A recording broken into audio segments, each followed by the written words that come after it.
माँ, आपको चोरी करते शर्म नहीं आई?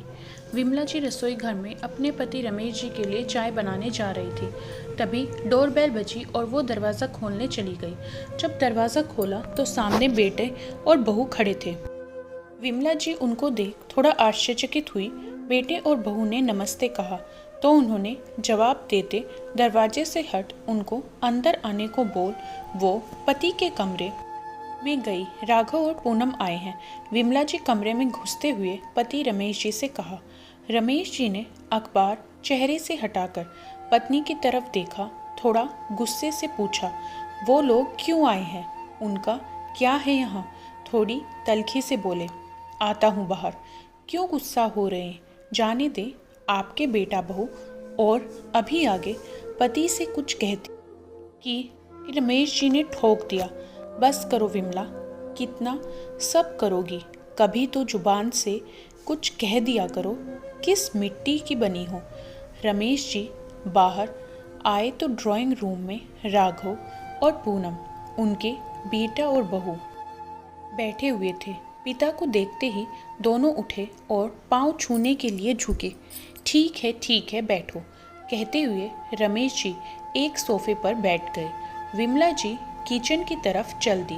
जब तक विमला जी चाय और कुछ खाने पीने लेकर नहीं आई तब तक कमरे में गहन चुप्पी छाई रही। विमला जी ने ही पूछा, और सब ठीक है? आज 5 साल के बाद हमारी याद कैसे आ गई? राघव ने पहले माँ की तरफ देखा, फिर पापा की तरफ देखा और बोला, याद तो मम्मा बहुत दिनों से आ रही थी, पर हिम्मत आज ही कर पाए हैं आपके सामने आने की। और राघव अचानक उठकर पापा के पास गया और उनके पैर पकड़कर बिलक उठा। पूनम ने मुंह नीचे कर लिया, उसकी भी आंखों में नमी थी। रमेश जी ने कुछ नहीं कहा। विमला जी की आंखों में आश्चर्य था। कुछ पूछती कि राघव की आवाज़ आई, पापा थैंक यू शब्द बहुत छोटा है, पर आज आपकी वजह से ही मैं सिर उठाकर सबका सामना कर पा रहा हूँ। अगर आपने वक्त पर हमारी सहायता न की होती, 35 लाख न दिए होते तो पापा आज मैं जेल में होता। विमला जी ने चौंक कर पति की तरफ देखा। 35 लाख कब दिए? क्यों दिए ये मुझे नहीं पता और आपने मुझे बताया भी नहीं। अब आश्चर्यचकित होने की बारी राघव और पूनम की थी। रमेश जी की आवाज़ आई, हाँ नहीं बताया क्योंकि तुम सब तनाव में आ जाती है। जब मैं तुम्हें ये बताता कि हमारे इस साहबजादे ने लाखों रुपए लोन लिया था एक फाइनेंस कंपनी से, जिसे ये चुका नहीं पाया और कंपनी ने इस पर केस कर दिया था, तो मैंने वो चुका दिए बस। नहीं पापा, बस नहीं। आपको नहीं पता आपने हमारे लिए क्या किया है। जब सब ने हमारी सहायता करने से मना कर दिया तब आपने ही बिना कुछ जताए हमें इस मुसीबत से निकाला। मैं और पूनम आज उसी के लिए आपके पास आए हैं। हम दोनों ने आपके साथ जो किया उसके बाद भी आपने हमारी सहायता की, वो हमारा सर झुकाने के लिए काफ़ी है। हम माफ़ी मांगने आए हैं। आप दोनों प्लीज़ हमें माफ़ कर दें। जो हुआ उसे भूल जाएं। आगे से ऐसी गलती फिर नहीं होगी। हम फिर इकट्ठे रहेंगे। आपको शिकायत का कोई मौका नहीं मिलेगा। हम रमेश जी ने हाथ उठाकर राघव को इशारा किया, नहीं, माफ़ तो मैं तुम्हें मरते दम तक नहीं करूँगा। तुमने मुझे कुछ कहा होता तो शायद मैं सह भी लेता, पर तुमने और तुम्हारी बीवी ने अपनी इस माँ पर सोने के कंगन की चोरी का इल्ज़ाम ही लगा दिया। तुम भूल गए थे तुम्हारी इसी माँ ने तुम्हारी बुआ के लिए अपना सारा सोना तुम्हारे दादा दादी के हाथ में रख दिया था कि घर की इज्जत का सवाल है। सोना तो जिंदगी में कभी भी बन जाएगा, पर आपकी पगड़ी में उछलने नहीं दूंगी। खुद नौकरी करते हुए भी कभी पैसों का मोह नहीं रखा। तुम्हारी पढ़ाई लिखाई, तुम्हारे कैरियर को बनाने के लिए उसने क्या क्या ना किया, मुझसे पूछो। और तुमने अपनी माँ को ही चोर बना दिया।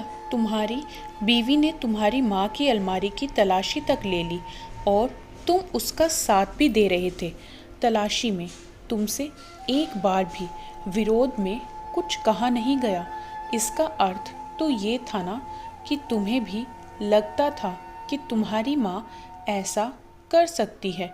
और बाद में वो कंगन इसी पूनम की अलमारी के नीचे से मिला तो बड़े आराम से कह दिया सॉरी। कभी कभी ऐसा हो जाता है। तो बरखुदार वो माँ थी तुम्हारी। तुमने ऐसा सोचा भी कैसे? तुमने तो वही किया जो तुम्हारी पत्नी ने करवाया। तुम्हारी पत्नी तो किसी और के पेट की थी, लेकिन तुम तो हमारे अपने थे ना।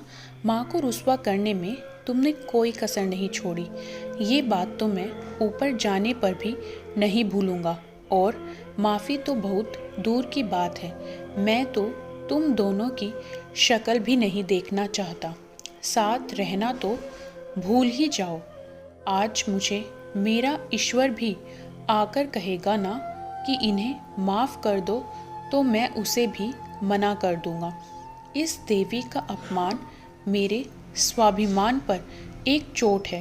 हो सहायता भी इसलिए की थी कि अगर तुम्हारे जेल जाने की खबर इसे मिलती तो ये उसी दिन ऊपर चली जाती और मैं इसे खोना नहीं चाहता। तो वो सब मैंने तुम्हारे लिए नहीं, अपने लिए किया है। हाँ, अगर तुम्हारी माँ तुमसे मिलना जुलना चाहती है, तुमसे रिश्ता रखना चाहती है, तो ना मैंने पहले मना किया था, ना अब करूँगा। फैसला उसका है, कोई दबाव नहीं है। पर मुझसे तो तुम दोबारा जुड़ने की उम्मीद भी मत रखना। कहते हुए रमेश जी उठकर घर से बाहर ही निकल गए।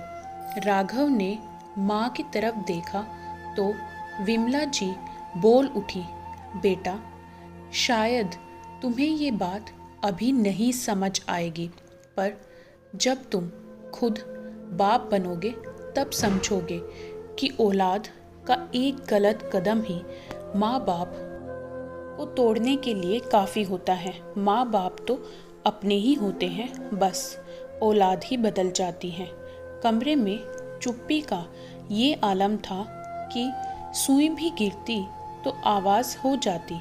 विमला जी भी कमरे से निकलकर अपने कमरे में, क्योंकि बेटा और बेटे की मोहब्बत अपनी जगह, लेकिन उनकी भी कोई इज्जत थी अपनी नज़र में।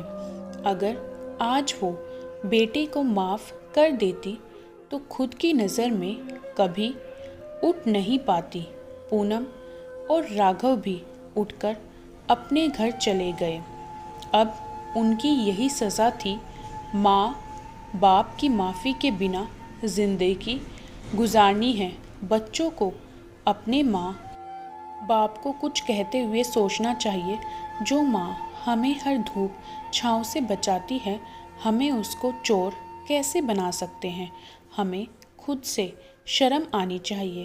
कैसे हम अपने माँ को ऐसा बोल सकते हैं? हम बच्चों को थोड़ा सोचना समझना चाहिए। कुछ कहते हुए माँ बाप वो हस्ती है जो कभी अपने बच्चों का बुरा नहीं चाहते हैं। तो हम बच्चे कैसे माँ बाप के अपशब्द इस्तेमाल कर लेते हैं? दोस्तों, आपको क्या लगता है कि राघव के माता पिता का जो निर्णय था वो सही था? आपके इस बारे में क्या राय है? कमेंट करके ज़रूर बताएं। वीडियो को लाइक करें, शेयर ज़रूर करें और चैनल पर नए हो तो सब्सक्राइब करना ना